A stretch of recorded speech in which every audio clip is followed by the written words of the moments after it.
video, I'm going to teach you how to research performance criteria for materials.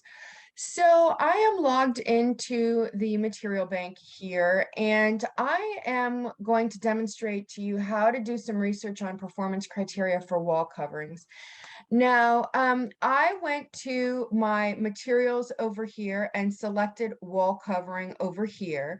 And then once I was on that page, I actually adjusted just some of the filters here. So I went over to the side and selected commercial use.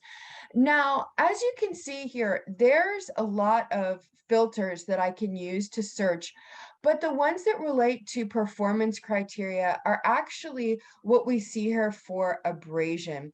There's some other performance criteria that's related to sustainability, which we'll talk about a little bit later in the course. But for right now, the one that relates directly to performance criteria for us is abrasion here. However, abrasion refers to how durable something is when you rub up against it. And so if I hit this plus button here, these numbers indicate how many times a machine can rub up and down against a particular material before it will show signs of wear. But that's one of many different types of performance criteria. And so if I don't select abrasion right now, what the material bank will provide for me is a bunch of different options from, stone to tile to fabric wall coverings to mosaics. So let's say I decided I wanted to look at this.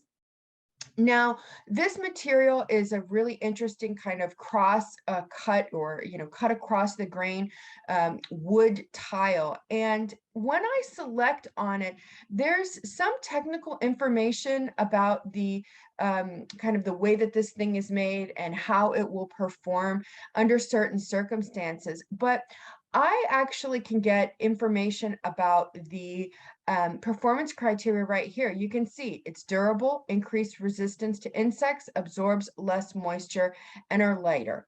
So this is the performance criteria that I can identify about this product. And also combined with what I see on the Material Bank website, I also know the performance criteria from the readings that I've done for this learning unit and from my textbooks. So although there are going to be some products like, for example, upholstery, that's going to have very distinct performance criteria listed here that relates to that abrasion resistance, just know that you might have to hunt a little bit for the performance criteria from each product that you find here, and also depend on information that you have from your readings that relate to this module. And so that's how a designer researches performance criteria for materials.